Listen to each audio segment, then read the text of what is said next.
El próximo domingo, a esta hora, ya vamos a saber los resultados de las internas de las distintas formaciones políticas de nuestro país. Internas que en el caso de la oposición no ocuparon un espacio muy importante en el escenario político nacional.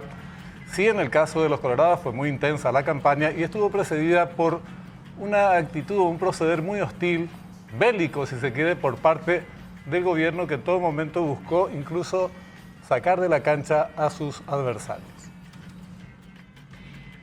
El Partido Colorado plantea la dupla Santiago Peña y Pedro Aliana, la dupla que ostentó hasta el momento la preferencia del electorado según todas las encuestas publicadas.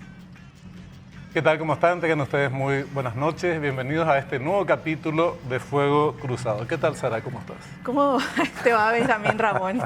Un placer para vos estar conmigo, como siempre. Te estuvieron rebautizando desde la producción. Sí, ¿Bueno? Sin problema. ¿Cómo te va?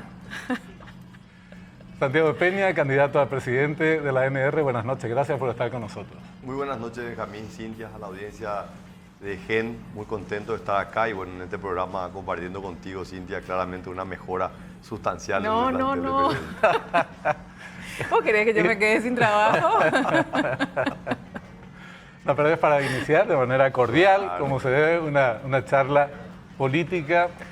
Siempre decíamos, cuando se acerca la fecha de las elecciones, las ansiedades se disparan. Pero dejando un poquito al margen esta cuestión, está culminando una etapa muy dura, Santiago. Una campaña muy hostil, decían, por parte del gobierno, recurriendo inclusive a mecanismos ilícitos sin éxito, felizmente, porque eran ilícitos, destinados a sacarlos de la cancha. Cierra esta campaña. ¿Cuáles son las principales lecturas que a vos te deja esta experiencia de los últimos meses? Creo que el balance, Benjamín, y la verdad que yo me siento un privilegiado de hacer este proceso electoral por segunda vez. Y me permite, primero, haber disfrutado muchísimo más, haber trabajado en temas que yo creo que son central de un proceso electoral, que no es solamente pedir votos, sino mostrar un camino para que los paraguayos estemos convencidos de que podemos estar mejor. Para mí ha sido una experiencia maravillosa recorrer varias veces el Paraguay, conversar con tanta gente, pero también hay un aprendizaje muy importante, ¿verdad? Que más allá de que este fue un gobierno electo por el Partido Colorado, fue realmente una debacle, ¿verdad? A mí me tocó apoyar a Mario Abdo después de haber perdido las internas con él, le apoyé para que sea electo, el partido se unió para que él sea electo, pero claramente fue una gestión desastrosa. Y eso nos tiene que interpelar a quienes queremos llegar al poder, que no basta solamente hacer un buen trabajo, sino que tenemos que ser capaces de trasladar eso hacia una siguiente administración. Nosotros hicimos un gran trabajo. Horacio Cartes para mí fue el mejor presidente de la transición democrática, pero yo no fui capaz de poder sostener una segunda administración de seguido que nos iba a permitir generar un gran salto. Lo que quiero decir con esto es que mi gran desafío de los próximos 5 años es no solamente hacer una gestión honesta, idónea, patriótica, que la gente perciba la mejoría, sino también tengo que ser capaz de sostener un proyecto que vaya más allá del 2028 y poder pasarle a otro Colorado, pero no basta solamente que sea otro Colorado. Claro. Tiene que ser otro Colorado que pueda continuar la misma senda del progreso y el desarrollo, porque si no pueden ser 5 años de avance, como fue el 2013 y el 2018, para ver un retroceso de casi 5 años nuevamente. Yo creo que eso es lo que el país no se puede dar el lujo de estas marchas y contramarchas que finalmente nos dejan en el mismo lugar sin avanzar. Santi, yo creo que uno de los aspectos que más preocupan y apremian en general a toda la ciudadanía es el aspecto económico. ¿Cuál consideras es la herencia económica de este gobierno? Y por sobre todo consultarte si consideras que se va a repetir ese fenómeno cuando asumió Horacio Cartes de las arcas vacías en el Estado paraguayo y cómo enfrentar eso. Sí, efectivamente. De hecho, la situación va a ser mucho peor de la que recibimos en el 2013 porque el tamaño de la economía es mayor, los montos que se manejan son mayores. En el 2013 había herramientas o no habían herramientas que hoy sí se disponen y esas herramientas bien utilizadas son muy útiles para el gobierno, pero mal utilizadas como ha hecho este gobierno. El caso de la deuda, una deuda que se ha utilizado solamente para el malgasto y no para la inversión, genera un daño tremendo. Hoy tenemos un problema, un déficit fiscal, no se cumplió los 5 años y tenemos un nivel de deuda pública que ha crecido de una manera dramática con los costos de la deuda, las tasas de interés que se están pagando. Así que creo que se puede revertir. No me da miedo el Paraguay que vamos a enfrentar, sí me da miedo que continuemos de esta misma manera otros 5 años. Después hay una realidad, Cintia, hay temas que son tangibles, palpables, que los vemos, ¿verdad? Las estadísticas son puras y duras, no podemos enojarnos, son los números, el déficit fiscal, la inflación. Pero creo que uno de los mayores daños ha sido una pérdida de credibilidad y una pérdida de confianza sobre las instituciones económicas. Hemos visto, y lastimosamente conozco a muchos de ellos quienes están en instituciones claves como el Banco Central y el Ministerio de Hacienda, y realmente me da mucha pena cómo se han entregado, cómo no han defendido algo que por tantos gobiernos se ha defendido, que es la estabilidad y la institucionalidad. El Banco Central, en un nuevo atropello por parte del Ministerio de Hacienda, modifica la ley, la Carta Orgánica del Banco Central, estableciendo créditos del Banco Central al Ministerio de Hacienda a tasa de interés cero. Ese es el camino que eligió Argentina, ese es el camino de Venezuela, ese no es el camino que tiene que seguir Paraguay.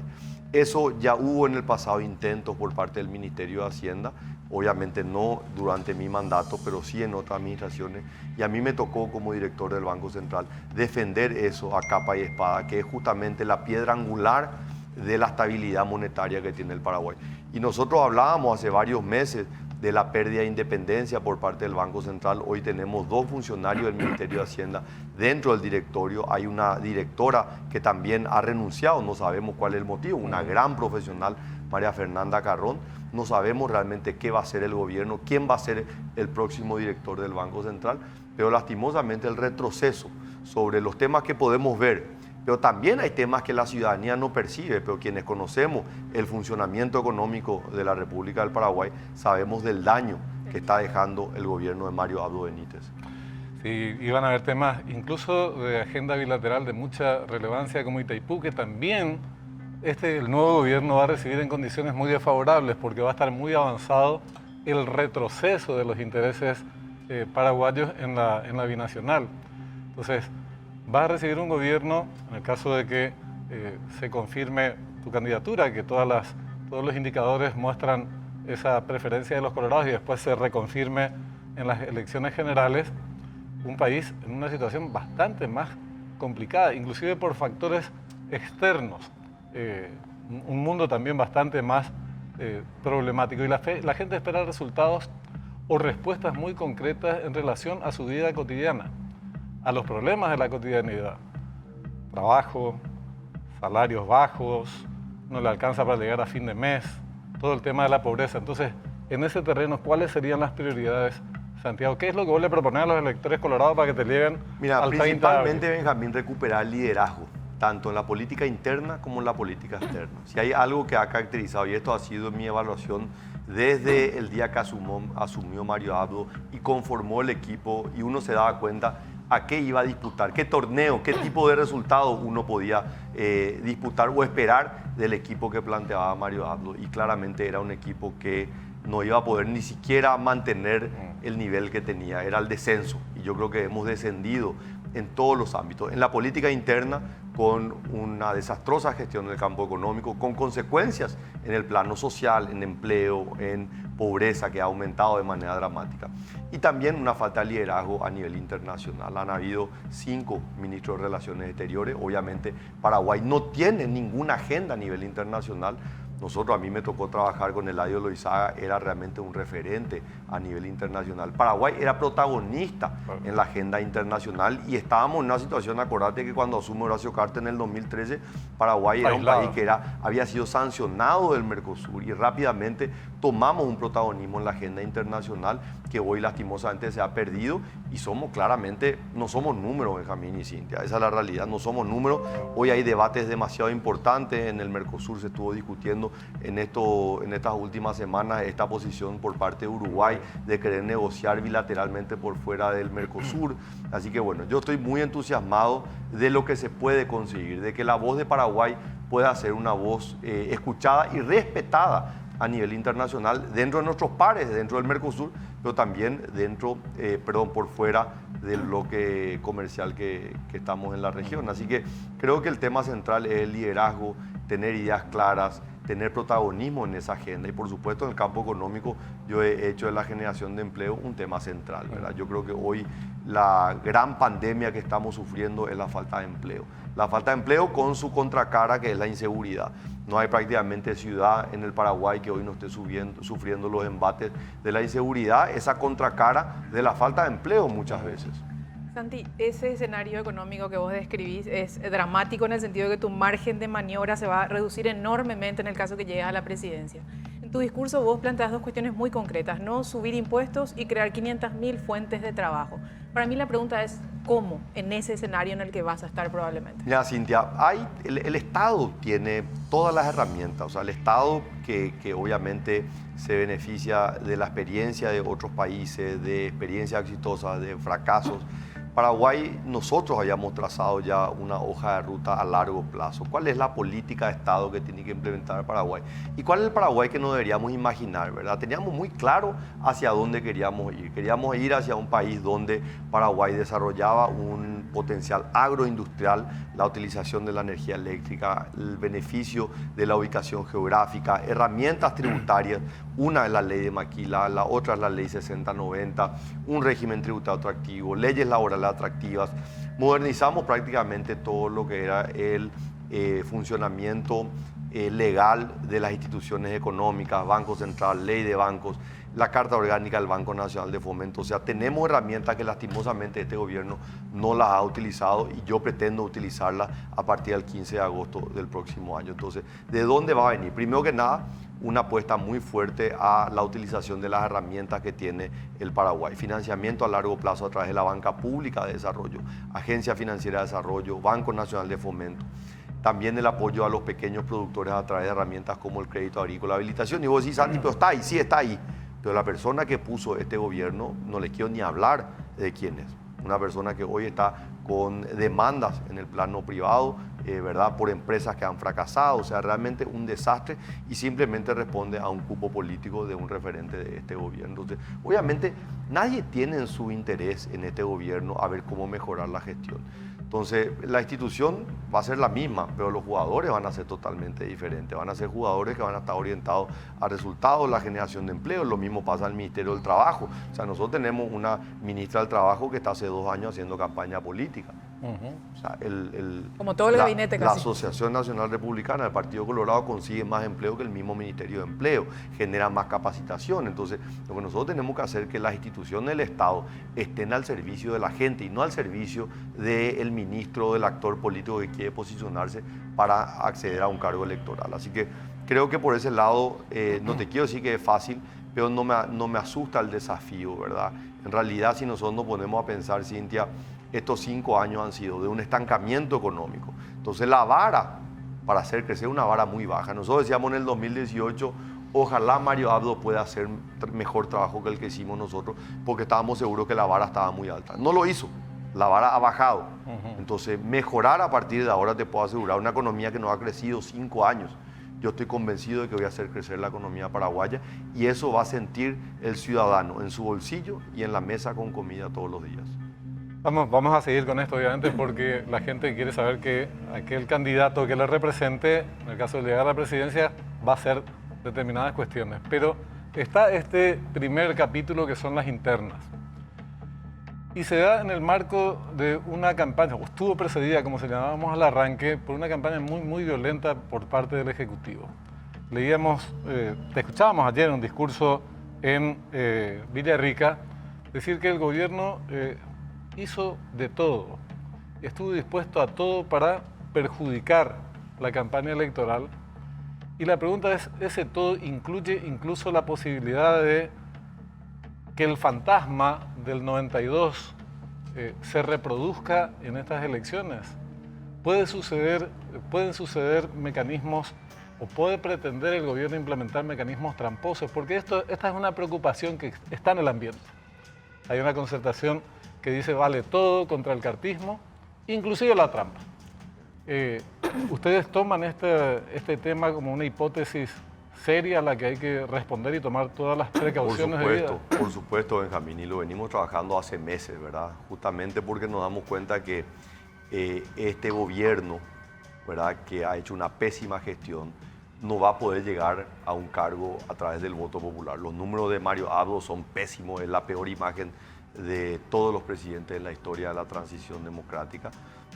No ha podido controlar ni siquiera la candidatura del vicepresidente fue prácticamente una imposición, ¿verdad? Que obviamente al final le tiró una zancadilla, lo sacó de campaña, pone a su candidato Vince, pero ya sin ninguna posibilidad, porque el problema es la gestión del gobierno, el modelo, lo que ellos plantean. Ya no es un problema del nombre, es un problema del equipo que ellos representan, un equipo nefasto. Entonces, nosotros hemos venido trabajando desde comienzo de año, justamente sabiendo que teníamos altísima intención de voto y que teníamos que abocarnos al proceso del control electoral, para lo cual nosotros hemos formado un equipo realmente maravilloso y quiero aprovechar para destacar el trabajo de los dos apoderados generales, Eduardo González y Magnolia de Ovelar. Realmente un trabajo maravilloso, han recorrido el Paraguay, han formado a cerca de 45.000 trabajadores electorales entre miembros de mesa, entre veedores, entre apoderados distritales, apoderados por local de votación. Realmente un trabajo maravilloso. Hemos hecho auditorías sobre el sistema electrónico de votación, hemos contratado a expertos internacionales que nos puedan cerciorar realmente sobre el funcionamiento, hemos monitoreado todo el proceso, nos hemos reunido con la autoridad del Tribunal Superior de Justicia Electoral, nos hemos reunido con el personal del Tribunal Electoral Partidario. O sea, hoy te puedo decir, faltando 8 días, Cintia, Benjamín y la audiencia, que hemos hecho absolutamente todo. Desde que hoy no hay forma de que ellos puedan adulterar el resultado, y como nosotros siempre decimos, si nosotros permitimos que ellos nos roben las elecciones, y probablemente no merecemos ganar. Entonces nosotros nos hemos preparado no solamente en un trabajo electoral de los candidatos, de salir a recorrer, de generar una oferta electoral de primer nivel, ¿verdad? Al interior del Partido Colorado, pues te puedo asegurar que es la mejor oferta electoral a nivel nacional. Y hemos hecho un trabajo también de gabinete y un trabajo logístico tremendo que hoy nos permiten con mucha confianza predecir que el 18 de diciembre va a ser una victoria arrasadora de la lista 2 de punta a punta. Todas las candidaturas en los 17 departamentos del país y en la capital. ¿Crees que, Santi, eventualmente se pueda dar en nuestro país el fenómeno de la espiral del silencio, así como en Chile o en Brasil? ¿O crees de que eso en este país donde habitualmente somos muy propensos a demostrar lo que sentimos, muy efervescentes, no se va a dar eso? Nosotros venimos haciendo un trabajo, y en esto es súper interesante, Cintia, porque el trabajo político requiere primero gente con mucha experiencia, gente que conozca la idiosincrasia paraguaya, la idiosincrasia partidaria, que pueda también basarse no solamente en los estudios científicos, son importantes, las encuestas, sino también en ese trabajo de campo, en ese contacto con el dirigente, ese contacto también con el oficialista, esa persona que está en el gobierno, que tiene un cargo, pero que mantiene un vínculo y te dice, mira, la verdad que es un caos lo que nosotros estamos viviendo al interior del gobierno, realmente esto no está funcionando. Entonces, desde varios ámbitos nosotros hemos concluido de que hay una enorme intención de voto hacia el proyecto del Movimiento Honor Colorado. Y esto se da por varios factores, ¿verdad? Primero, es muy fácil contrastar entre la gestión de este gobierno, de vuelta, el modelo Marito y el modelo del Movimiento Honor Colorado con el líder Horacio Cartes, que va a ser presidente de la Junta de Gobierno a partir de la próxima semana. Entonces, nosotros no tenemos ninguna duda que la gente tiene muy fresca en la retina el Paraguay, donde el precio del combustible bajaba, donde el precio del gas bajaba, donde el precio de la canasta básica era accesible, el aumento de las viviendas sociales, los programas sociales, la lucha frontal, las leyes de acceso a la información pública, la transparencia. También hubieron problemas, como todo gobierno tuvimos que enfrentar muchísimos problemas, pero claramente la gestión fue una gestión mucho mejor de la que ofreció este gobierno. Entonces, eso nos permite a nosotros concluir que realmente esa intención de voto que se refleja en las encuestas y estudios más profundos que hemos llevado adelante, no solamente encuestas, de que primero tenemos la adhesión del voto mayoritario, pero principalmente tenemos un voto duro, o sea, está muy seguro el que quiere votar por nosotros, está muy seguro de que va a salir a votar temprano el 18 de diciembre. Contrario a lo que muchas veces se espera del oficialismo, que el oficialismo puede tener un voto duro. No, nosotros tenemos el voto duro, el dirigente partidario quiere votar al Movimiento Honor Colorado y ve en el Movimiento Honor Colorado al equipo que va a poder reivindicar al coloradismo a partir del 15 de agosto del próximo año. o disipando el fantasma del 92 por los mecanismos de control que vos decís, que de hecho hay una situación distinta. No es lo mismo montar un fraude 20 años atrás que hacerlo hoy. Las condiciones variaron y los mecanismos de control también son mucho más rigurosos en el presente. Hay otro fantasma que es el del 2008. Mario Abdo Benítez evidentemente no va a hacer lo que vos hiciste cuando perdiste las internas anteriores. Él va a hacer campaña en contra. Aunque no lo haga de manera explícita, seguramente bajo la mesa va a respaldar otro proyecto, el de Efraín Alegre u otro. ¿Cómo contrarrestar esto para que, te decía lo del 2008, porque esa fractura en el 2008 le costó el poder político al partido? Yo creo que hay dos elementos, Benjamín, que me permiten concluir que eso no va a ocurrir, que Mario Abdo no va a definir el resultado de las elecciones, ¿verdad? Tres elementos primero. Uno, Mario Abdo es la figura política con mayor rechazo dentro del Partido Colorado. Esa es la realidad. O sea, Mario Abdo Benítez es el político, lo hemos medido, el político que tiene la peor imagen dentro de la estructura política, dentro de los referentes, el que tiene mayor rechazo. Número dos, el Colorado tiene muy fresco la experiencia del 2008. En el 2008 cae el Partido Colorado. Uno de los grandes responsables de esa caída fue Nicanor Duarte Fruto. Justamente su discurso de odio, su discurso de división hizo que el partido cayera. Nicanor tomó un avión, se fue a Buenos Aires, vivió tranquilamente sin ningún problema, pero la dirigencia del Partido Colorado pasó muy mal.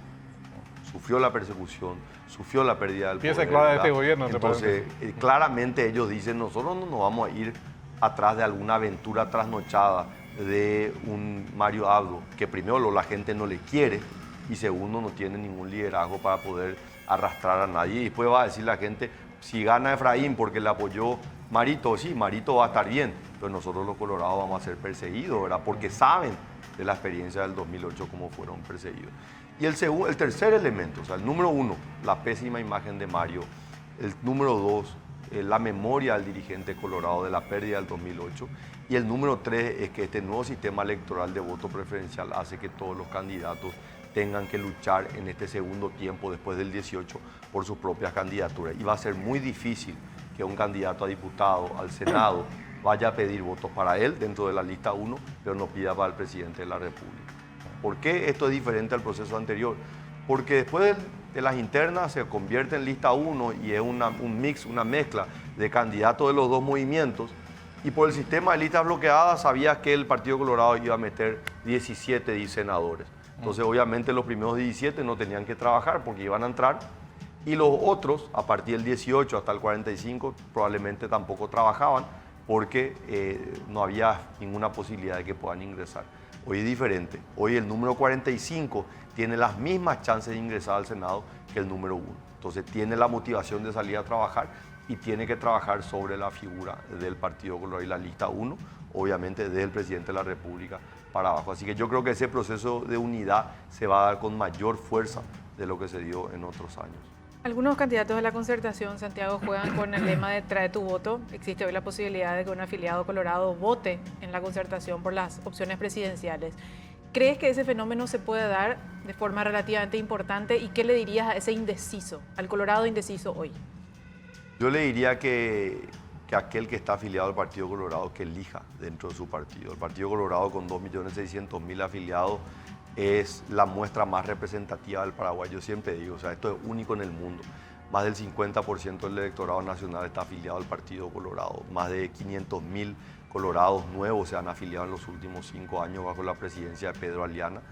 Mayoritariamente gente joven, así que veo que no existe ninguna razón para que ellos vayan a buscar fuera del Partido Colorado a los candidatos. Hoy, dentro de la lista 2, tenemos realmente un abanico de candidatos en los cargos plurinominales que cumple absolutamente todos los criterios. Aquellos que les gustan personas con mayor trayectoria política y militancia, tenemos políticos con muchísima trayectoria.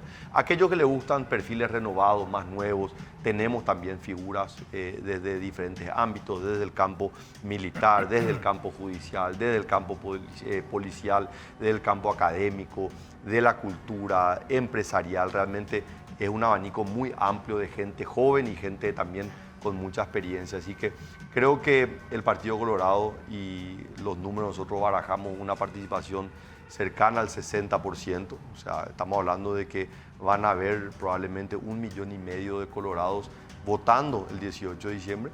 Y nuestro cálculo es que la concertación probablemente vaya a movilizar unas 400.000 personas como máximo, 300.000 personas. Así que claramente la definición, la campaña hoy está concentrada en el Partido Colorado, el sentimiento de la gente está concentrado dentro del Partido Colorado y creo que esa va a ser nuestra mejor carta de presentación para el camino que vamos a llevar adelante hasta el 30 de abril, que también estoy convencido va a ser una gran victoria. De hecho, las internas coloradas a lo largo de toda la etapa democrática fueron la definición de la presidencia de la República, excepto en una oportunidad por condiciones muy concretas, muy particulares. Ahora, recién te preguntaba, Cintia, y me parece que es bueno después profundizar más todavía. Vas a recibir, en el caso de que llegues a la presidencia de un país, decíamos, ya sin posibilidades de endeudarse más, porque es muy poco el margen que va a dejar Mario Abdo con el 37 y pico % del Producto Interno Bruto en concepto de deuda externa. No se va a tocar el tema impositivo, pero hay otros recursos también que tienen que ver con la sangría que sufre el Estado, que se llama corrupción. La corrupción es una fuente por la cual se dejan de percibir recursos. Sí mismo. Evasión, mal uso del dinero público, lo que se hace con el IPS, se endeuda, se ponen en situaciones muy delicadas a instituciones y al país mismo. Y después tenemos otros delitos graves como el narcotráfico. ¿Qué lugar va a ocupar el tema de la corrupción, el tráfico de drogas, que Paraguay se convirtió en un hub, en un país de acopio y exportación, distribución mundial de drogas, en tu eventual gestión como una presidente? lucha frontal a la ilegalidad, una lucha frontal hacia la corrupción y contra la impunidad que tanto daño le hace al Paraguay. No hay ninguna duda de eso y mira, para darte un ejemplo, Benjamín, nosotros trabajamos muchísimo en todo lo que era el acceso a la información pública, leyes de transparencia. El ciudadano podía controlar en el día, saber cuántos funcionarios públicos había y cuáles eran los salarios. Hoy no sabemos, no sabemos. Hay especulación a ver si Mario Abdo incorporó 60.000, 70.000. O sea, una primer medida que voy a tomar es una muy profunda auditoría del Estado de qué es lo que ha ocurrido en las empresas públicas. Sabemos que la situación de Petropar es una situación calamitosa, lo mismo está pasando en la Industria Nacional de Cemento, lo mismo está pasando en Copaco, en el Ministerio de Salud no están pagando los salarios a los médicos. O sea, nosotros vamos a tener que hacer un proceso, un corte administrativo, un proceso de auditoría tremendo y deslindar las responsabilidades de cada uno de los actores que van a tener que rendir cuentas, no hay ninguna duda de eso. Y después un proceso de reingeniería. Y ahí tenemos que entender, nosotros tenemos una economía formal de unos 40.000 millones de dólares y tenemos una economía subterránea, ¿verdad? Que está ahí, ¿verdad? Pero no está dentro de los registros formales, que ronda alrededor de unos 24.000 millones de dólares. Nosotros lo que tenemos que hacer es, primero, convertir esa economía informal hacia una economía formal y después hacer crecer ese PIB. ¿Qué es lo que yo creo que puedo hacer en los próximos años? Paraguay tiene un PIB per cápita, que es la producción total dividido la cantidad de habitantes, en torno a unos $5.000. El promedio de Sudamérica está en torno a los $8.000, $9.000. Yo mirando hoy el Paraguay, la ubicación geográfica, la tierra, el agua, la energía, el bono demográfico, la estabilidad macroeconómica, que a pesar que ha sido puesta en riesgo en este gobierno, creo que todavía es una fortaleza de la economía paraguaya. La posibilidad de posicionar a Paraguay como un hub de negocios para el Cono Sur, yo no tengo duda que pueda hacer crecer la economía, o podemos hacer crecer la economía, tanto el sector público, generando las condiciones, pero principalmente incentivando al sector privado, que el PIB per cápita vaya a unos $8.000, $9.000. Estamos hablando de casi duplicar la economía paraguaya.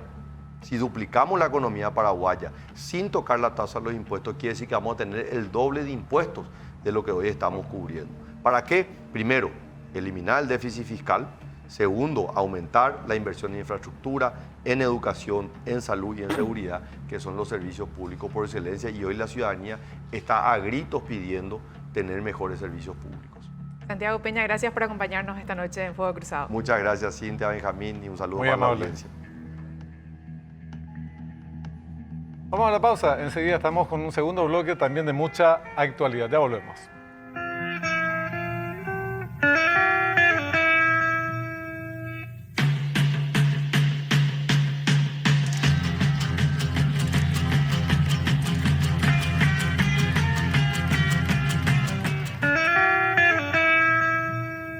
Arrancamos el segundo bloque de Fuego Cruzado. Esta noche nos acompañan dos de los ternados para el cargo de Fiscal General del Estado. Hay que recordar que fueron electos finalmente por el Consejo de la Magistratura el doctor Gustavo Santander, el doctor Emiliano Rolón Fernández y la doctora Cecilia Pérez. Los tres fueron convocados mañana por el presidente de la República. Le saludamos al doctor Emiliano Rolón, que tiene la gentileza de acompañarnos esta noche. Doctor, buenas noches, bienvenido.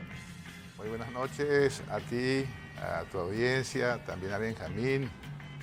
Contento por esta invitación, es el espacio que de repente el postulado precisa para asentar algunas ideas en la opinión pública, que finalmente es el beneficiario del servicio de justicia que pretendemos todos.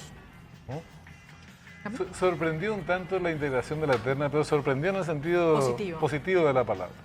Estuvo antecedido por un montón de dimes y diretes, posiciones políticas, incluso el hecho de que se haya adelantado, cambiado el reglamento y se haya adelantado los fines de que sea antes de la interna generó mucha suspicacia. Pero finalmente, por lo menos distintas fuerzas políticas manifestaron su aceptación de todos los candidatos. Eso no es muy común. No es corriente, las ternas anteriores tuvieron serios cuestionamientos, inclusive de devolución. Si hacemos un poco de memoria, las ternas para Corte Suprema de Justicia siempre fueron objetos de reclamos vía género, vía grupos de presión política, etc. Hoy día creo que no tenemos ese tipo de inconvenientes. Me parece que al final la materia fue aprobada por el Consejo de la Magistratura. Y con todo lo que se dice, inclusive hoy estamos cumpliendo con el calendario preestablecido, que es importante. Obviamente ahora se apunta a la decisión que debe asumir el presidente de la República y creo que la ciudadanía está expectante de que sea lo antes posible. Cualquier retardo en este tipo de toma de decisión genera inconvenientes de disconformidad, de quejas, inclusive reclamos que quizás ya no sean oportunos, pero es bueno cerrar el ciclo y creo que esta vez en la semana va a ocurrir. Tenés una vastísima trayectoria, doctor, en el Poder Judicial. Me mencionabas antes, me recordabas que fuiste ya ternado en 2 ocasiones anteriores para cargos en la Corte Suprema de Justicia. Esta es tu tercera terna. ¿Cuál es tu expectativa personal respecto a este proceso? Mi expectativa personal es que como hombre que dedicado a lo que es el sistema penal desde hace 27 años en forma exclusiva. Antes fui profesional de derecho, ejercía la profesión también a tiempo completo. Éramos de los llamados pasilleros en aquel tiempo, inauguramos el término. Y hoy día, desde mi ingreso en el sistema penal como juez del crimen, fui componente de todo lo que es reforma del sistema penal. En primer término, trabajé en la previa, trabajé también en la instalación práctica y trabajé como miembro de la Comisión Nacional de Reforma por prácticamente 5 o 6 años en la reformulación penal. Además, soy profesor universitario, soy titular en Derecho Penal 1 Nacional, además soy profesor titular de la Escuela Judicial y finalmente también del Colegio de Policías. Una amplia gama, dedicándome exclusivamente a todo lo que es penal en todo el trayecto de mi vigencia. Y soy un hombre comprometido como republicano a las ideas principales de este pensamiento. Creo que no debe existir el poder absoluto, la fragmentación del poder es la regla. Personas o instituciones deben cumplir con esa lógica constitucional y principalmente en el proceso penal. Además, creo en la necesidad siempre vigente de que el pueblo sea el contralor de las actividades públicas. Es él el beneficiario y debe ser esto un acontecimiento del servicio de justicia, algo que llegue presto y oportuno siempre a través del Contralor Popular. De ahí también la justificación de los juicios orales como una de las premisas mayores del que partimos. Claro. Doctor, hay cuestiones técnicas que escapan al conocimiento de la mayoría de los que nos están viendo, de nosotros mismos, los que no somos abogados, él ya sí lo es. Pero hay otros temas que se tratan de forma más extendida en la sociedad y que es motivo de preocupación, que tiene que ver con el rol del Ministerio Público y el combate a flagelos que son antiguos en nuestro país, que lejos de detenerse, siguen avanzando, como por ejemplo el caso de la corrupción. Tenemos las cárceles llenas de ladrones de poca monta y grandes corruptos son señores de la alta sociedad, no son combatidos. Entonces, el tema de la corrupción, ¿cómo abordar desde el Ministerio Público y cómo desarrollar un proceso que hasta ahora en nuestro país por mucho tiempo no se desenvolvió? Hay que decir que la entidad propia del Ministerio Público está marcado por la Constitución Nacional y también esa entidad propia no tiene ejemplo en la historia. En otro momento histórico, constitucionalismos de 1967 y anteriores, prácticamente el Ministerio Público era una entidad que formaba parte del Poder Judicial. El juez en realidad era el que investigaba en ese proceso inquisitorial. Nosotros cambiamos en 1992 y la atribución por roles hoy es elemental, la fragmentación del poder. Dejamos a cargo del Ministerio Público la tarea de ejercer la acción pública, por ende investigar los hechos punibles, por hacer referencia simplemente a lo esencial.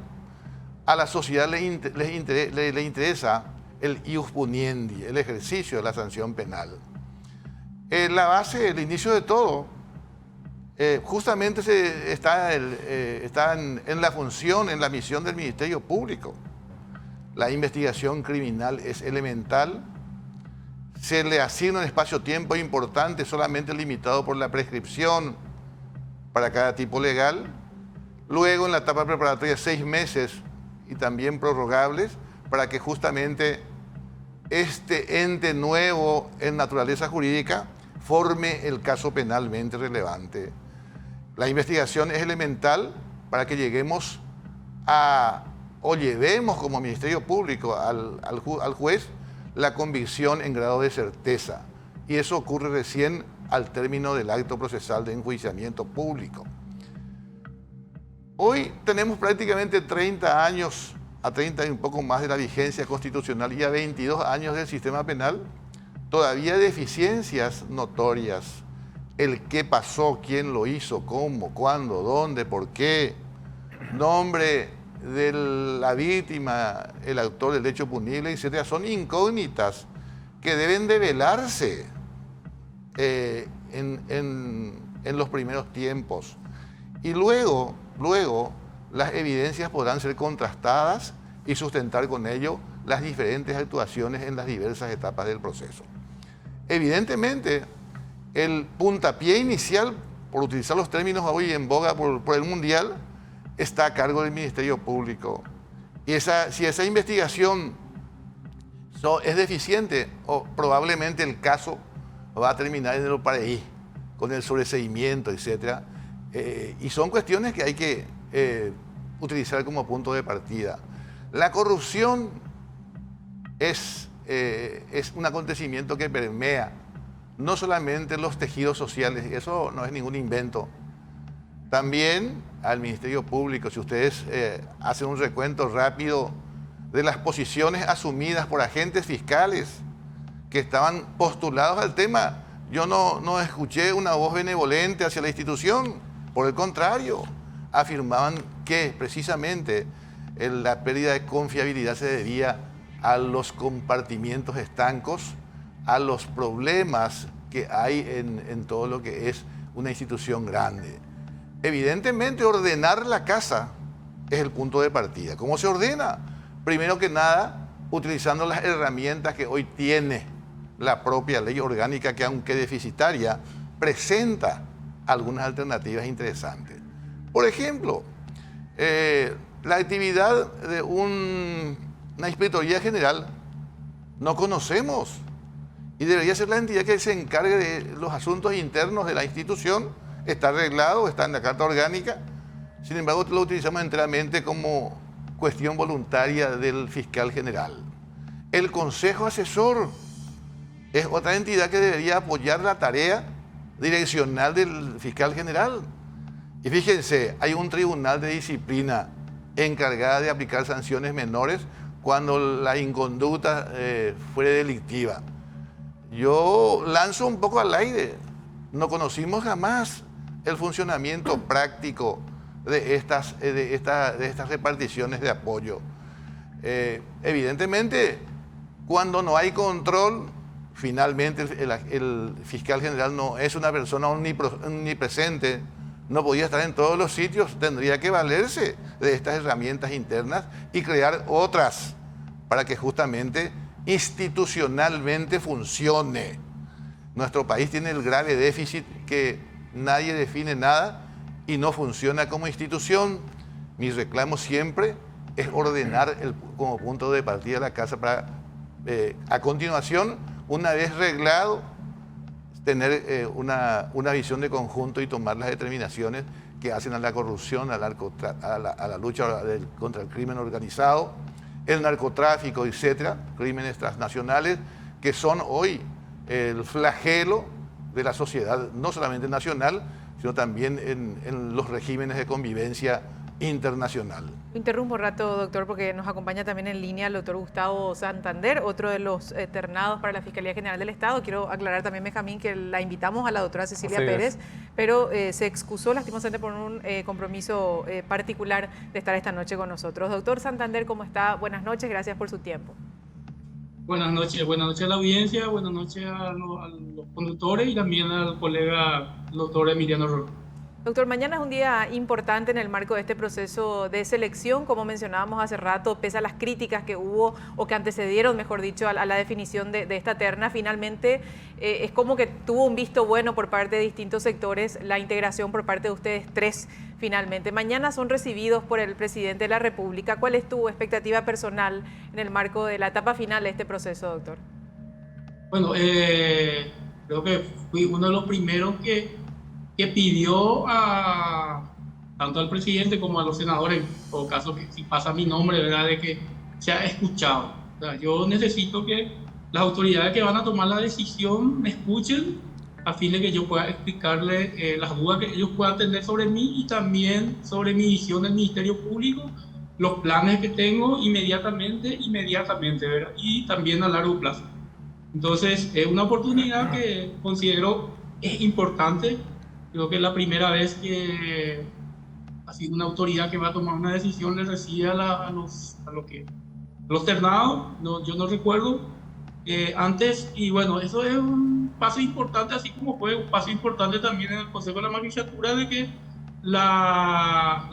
los votos se hayan hecho públicos, ¿verdad?, y fundamentados. Eso es un paso importante porque anteriormente no se hizo eso, todos los votos eran secretos, entonces no sabíamos quién votaba a quién y por qué.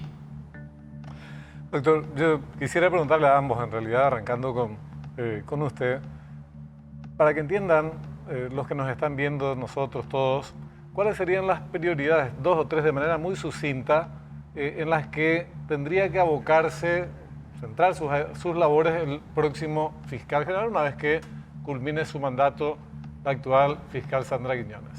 ¿En qué tendrían que centrarse? No, lo primero y lo inmediato que yo dije en la audiencia pública y digo también en todos los programas es la distribución, o sea, una reorganización administrativa de los recursos humanos que tiene el Ministerio Público, ¿verdad? Según el informe que yo tengo, es que el Ministerio Público, la mayor cantidad de agentes fiscales y funcionarios se concentra en Asunción, ¿verdad? Es una ciudad que tiene solamente 520.000 habitantes y que el año pasado entraron causas por unos 33.000 causas, entraron hasta el diciembre del año pasado, ¿verdad? Sin embargo, otra ciudad como el Departamento Central, que tiene 2.200.000 habitantes y entró 72.000 causas, y Ciudad del Este, o sea, Alto Paraná y Camineyú, tiene 1 millón de habitantes y entraron ahí 30.000 causas. Evidentemente hay una desproporción en la carga de trabajo. Entonces lo primero que hay que es reordenar la cuestión administrativa a fin de que todos los agentes fiscales y los funcionarios tengan la misma equidad en la distribución del trabajo, ¿verdad? Porque eso hace de que evidentemente parece ser que se desconoce la realidad también de otras ciudades y de otros departamentos, ¿verdad? Eso sería lo primero. Y segundo es reorganizar también mi plan, las unidades que son buques insignia del Ministerio Público, ¿verdad? Que crimen organizado, narcotráfico, unidad de delitos económicos, a fin de hacer un enlace, una coordinación, una mejor coordinación para que las investigaciones puedan avanzar un poco más arriba y no quedarnos simplemente en que caen los cargamentos, caen también las personas que transportan, los pilotos, los choferes, pero no llegamos a los financistas. O sea, mi plan es la de crear una unidad especializada en asuntos financieros para que pueda seguir la ruta del dinero y llegar realmente a los grandes jefes, a los realmente dueños de esas cargas, tanto en drogas como también en contrabando. Yo creo que ese es lo prioritario que hay que hacer. Doctor, la misma consulta para usted. Empezamos básicamente con la propuesta de ordenar la casa, que implica un poco también la tarea de dinamizar, la tarea de optimizar lo que se tiene hoy. El punto de partida siempre es lo que se tiene hoy. A partir de ahí, crear las condiciones para que la investigación criminal realmente sea tal. Mi preocupación principal, lo dije también en la audiencia pública, fue precisamente las deficiencias investigativas que se detectaron en casos emblemáticos. Y no se tiene precisamente la solución adecuada que la ciudadanía espera, porque ese insumo esencial que se llama investigación criminal no fue eficiente. A partir de esos ejes, nosotros podemos discutir cómo ir avanzando. Uno de los aspectos esenciales que tenemos problema hoy radica precisamente en el factor cognitivo. Y no solamente es problema de fiscalía, sino podemos agregar ese tema también al Poder Judicial y obviamente a la formación de los abogados. ¿Y por qué tenemos los problemas? Y es sencillo. Nosotros cambiamos de ideología en el juzgamiento de una lógica dogmática vertical de 2000 años de cultura, parte de la Edad Media, y hoy convergemos hacia una lógica acusatoria adversarial que en realidad otorga nuevas formas de razonar. El conflicto civil, por dar simplemente un ejemplo, queda ya completamente organizado y concluido con la demanda y contestación, mientras que el conflicto penal se construye desde una base endeble, elementos de sospecha en el hecho y la participación criminal, con el ánimo de que la certeza se logre luego del juicio oral, es decir, al término del proceso, en uno al comienzo, el otro al final. Eso implica revisar inclusive las mallas curriculares de las universidades. También soy profesor líder de la UNA. En ese sentido, estamos intentando levantar esto porque no es posible que lo que es tradicional nos cueste 6 años casi en cada curso, en cada semestre, hay una materia civil.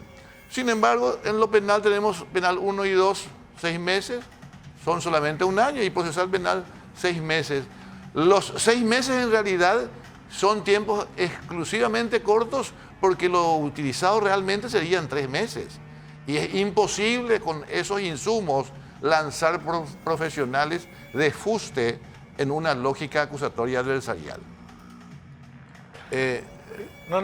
¿Falta más? No. El segundo eje. ¿Puedo más? Sí, pero te pedimos un poquito más breve para así podemos correcto. también. Además de esto, el ordenar la casa implica organizar la red nacional de información, las redes de investigación que deben ser institucionales más allá de las unidades. Y finalmente, el concurso internacional, que hoy son muy útiles porque los crímenes traspasan fronteras y es bueno tener esa línea de control del crimen organizado. Doctor Santander, un problema que todos los paraguayos sentimos en general y preocupa muchísimo es el de la inseguridad. La inseguridad que tiene por lo menos dos grandes andariveles.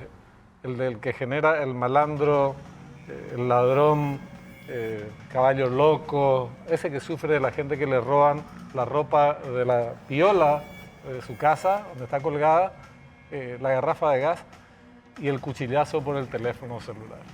Y después están los delitos mayores, crimen organizado, narcotráfico y todo lo demás que la gente lo percibe más distante. Pero ese problema diario de la inseguridad cotidiana que sufren los paraguayos, ¿cuál es la responsabilidad del Ministerio Público? Desde luego que hay responsabilidad de la policía, desde luego que hay responsabilidad del Poder Judicial, de los jueces como tales, pero desde el Ministerio Público, ¿cuál es la labor frente a este tipo de fenómenos cada vez más extendidos, por cierto? Bueno, hay que enfocar, hay que entender de que el delito de calle, o sea, el asalto en las calles, los robos que hay de motochorros, tiene una vinculación directa con el microtráfico. Nuestro problema principal hoy en día es el agravamiento del microtráfico, o sea, la extensión del microtráfico, no solamente en los barrios de Asunción, sino en todas las ciudades del país. Entonces, una de las propuestas, uno de los ejes de mi plan es que los fiscales barriales también tengan competencia para trabajar con la SENAT o con la Policía Nacional para el combate al microtráfico, porque evidentemente la unidad de delitos de combate al narcotráfico no va a poder abarcar todo el país, porque es mucho hoy en día la actividad que desarrollan los microtraficantes. Por lo tanto, es imposible que ellos puedan cubrir con 32 agentes fiscales que tienen la unidad de delitos de combate al narcotráfico, pueda combatir para todo el país. Entonces habría que dar competencia a los fiscales barriales y a los fiscales del interior también, que puedan trabajar con la SENAT, con el Ministerio Público, la SENAT y la Policía Nacional, porque evidentemente la causa de todos esos muchos chorros, asaltos que padece la ciudadanía tiene un hilo conductor que es el microtráfico. Doctor Santander, doctor Emiliano, gracias por acompañarnos esta noche en Fuego Cruzado. Bueno, mañana es un día muy importante para ustedes, así que seguramente vamos a seguir conversando. Gracias. Mi respeto, gracias por la invitación y a disposición siempre para hablar de esto que nos apasiona.